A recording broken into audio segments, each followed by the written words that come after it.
So today for Remote One-on-One, we have Pete Buttigieg, which some know as Mayor Pete, the former mayor of South Bend, one of the past 2020 presidential candidates, and host of the podcast Deciding the Decade.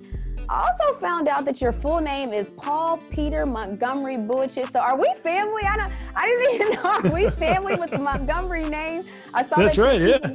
Yeah, I saw that you keep your mother's side of the family name alive. So I love that because I have the same situation in my family. So thank you for joining me. Yeah, my mom, there's a whole Montgomery family in southern Indiana that my mom came from. And once in a while, I still find a distant relative out there. So, I must be connected somehow. Gotta be. There's basketball, Indiana. I'm starting to feel the connection. I already get it. But speaking of growing up in Indiana, you ended up becoming a Rhodes Scholar. And for those that don't know what that is, just know that they're the best of the best, extremely smart, get to go on to study at Oxford. But you were one of the few Rhodes Scholars that graduated from a non-military university and went on to become a naval officer. Can you tell me about how that experience helped being a naval officer and just what was that experience like? Well, it was a life-changing experience. Every year they take 32 American students and they give you a chance to study philosophy, politics, and economics. They call it PPE. It's everything I didn't get a chance to learn in college. And yeah, it was actually a big part of how I wound up finding my way into the Navy Reserve. They usually have some number of students who come from the military academies, and there were several Navy guys in my class, and I just admired them so much.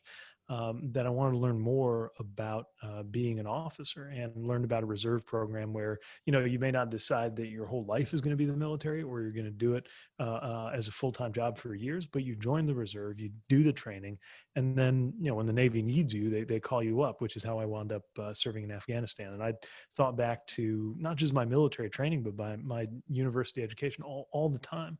And I'm, to this day, think about how lucky I was that I got that shot to study overseas. Yeah, and you got that shot, and you didn't end up in the military. You ended up in politics. So can you tell me what made you want to run for mayor? Was there something that triggered you wanting to do that? Well, a lot of it was what was going on in my city. So South Bend, a lot of people know Notre Dame is there, of course, and they think about sports, and a lot of people assume this is a well-off, comfortable college town. This is actually a city that went through a lot. We were a company town for Studebaker, one of the big car companies. Went out of business in the 60s, and people were still facing the consequences of that decades later when I was growing up.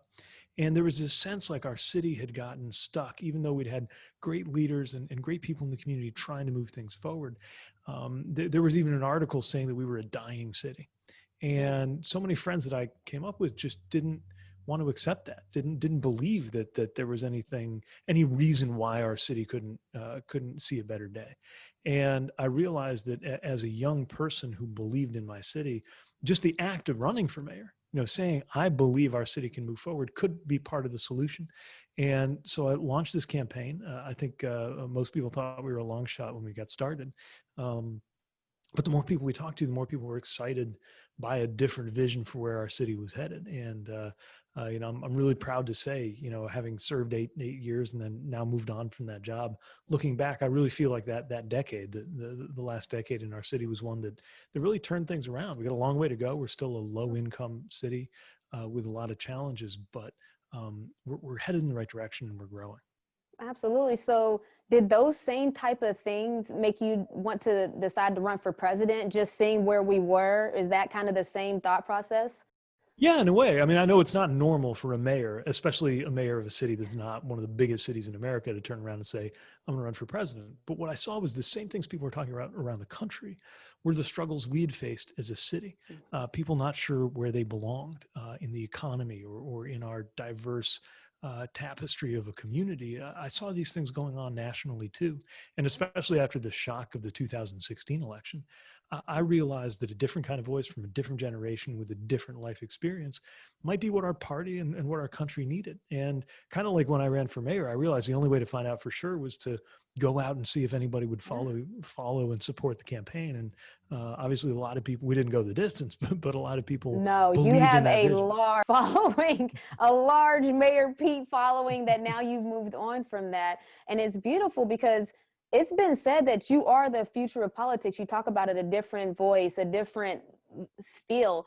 people feel that from you. And with politics getting so much spotlight this year, there's been a lot more interest. What would your advice be for somebody thinking about running for any office for the first time? I'd say don't wait your turn. If you have a vision and you believe that this office could be handled differently or better, see if you can persuade people to agree with you. And you'd be amazed. And a lot of people, especially if you've never seen somebody who looks like you running for that particular office, or if you've never seen a woman in that particular office, a lot of people think, well, it can't be me unless a bunch of people come up to me and ask. Let me tell you a secret, which is not a well-kept secret. Pretty much anybody, when they're telling their own story about how they ran for office, usually says something about how a bunch of people approached them. And then they thought, okay, fine, I'll do it. But it doesn't actually usually work out that way. I'm not saying, those people are lying, but they remember that part more than they remember the part where they just had the drive to go out and do it. I guess what I'm saying is don't wait for people to tell you should run for office. If you see something that needs to change, then you should look for candidates you believe in. If you find one, follow them. If you don't find one, that might mean it's your turn, and you'll never know unless you step up. Okay, so I love that because I've been talking a lot about there's different avenues, like sports isn't the only avenue. Being a doctor isn't the only avenue. So when talking about politics, a lot of people don't think about politics as a position of change, like when people are trying to change the world. But what are your thoughts on like why a young person should look into being in politics if they have a voice or if they want to have their voice? Like, why should kids be interested? Because a lot of times that's just not a profession that our youth are talked to about. Right. So I guess the way I would say it is the longer you're planning to be here, that is to say the younger you are, the more you have at stake in the decisions that politicians are making today, right? Politicians are making decisions today about the climate that are going to define what life is like in the years ahead. And if you care about those issues, this is one of the ways you could make a difference in it. So many of the issues we're talking about as a country, racial justice, to actually have policies that demonstrate Black Lives Matter, that's got to be the result, the consequence of folks taking to the street is that the policies change, that the leaders change. And the only way that happens is if you get out there and make it happen. Young people sometimes underestimate just how much power a new generation can have, moral power and political power, by speaking on these issues. Oh my goodness. I love hearing you talk. So that's why I said if things had turned out differently and you did your 8 years in office, you would only be around 47 years old. That's crazy young. Like, what would you do? Like, what do you do? What would be your post-presidency plans? Like, what would your life look like? I don't know. I love being involved in the thick of it, but frankly, I also love peace and quiet. I could be pretty happy with a book and a quiet room. If I got Chasten and the dogs and we're in a quiet place somewhere, that'd be just fine with me. But I guess no matter what, I want to keep making a difference. During the campaign, I got to meet Jimmy Carter, former president. He's been an ex-president. Habitats for Humanity, right? Yeah, exactly. He's been an ex-president longer than you and I have been alive. That's just how long he's been out of the presidency. And during that time, he's done things like Habitat for Humanity, which they actually came to our community and helped build houses here. And just use that visibility of having been president to do so many extraordinary things for decades after he left office. I think that's a model that, every leader should think about. Okay, I love that. So since you brought up books, you're an author. And so what kind of books do you read? If you're with the dogs, what kind of book are you going to be reading? I try to mix fiction and nonfiction. I'm actually looking for a good pick for the next novel I'm going to read. And there's some really good nonfiction, some stuff that came out this year. There's a book called Caste by Isabel Wilkerson, which helps explain why we are where we are racially, which I think is but also, it's not dry social theory. It's a really powerful book. I just got my hands on a book called The Outlaw Ocean, very different subject. It's about all the things that go on in international waters. And it's one of the last areas of Earth. Of course, 2/3 of the world, right, is covered in water. Right. We don't think about some of the things that go on outside of the reach of the law and some of the regulations that exist. And there's a lot of bad things, but there's a lot of possibilities, especially as we think about issues like the climate, issues like the future of what it is to work. Anyway, really interesting book. I like it. I love it. I love it. You really are into reading. So actually, you wrote a book titled Trust, where it's different because you kind of transformed the relationship standpoint to a political standpoint. What made you want to just even write the book? And then also, in a time where there's so much distrust in the system, why did you feel that trust was such an important issue to write about? Well, I think every big issue we face right now is the kind of issue that only gets better with cooperation.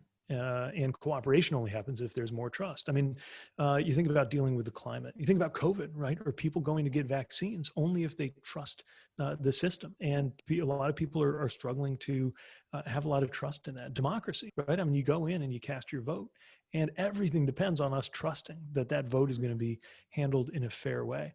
And trust is really broken down. I mean, if you ask Americans, do you trust the government? Do you trust each other? Those numbers are way lower than they were a generation ago. I believe we've got to find ways to fix that. And it's hard, especially with social media and some of the things going on out there.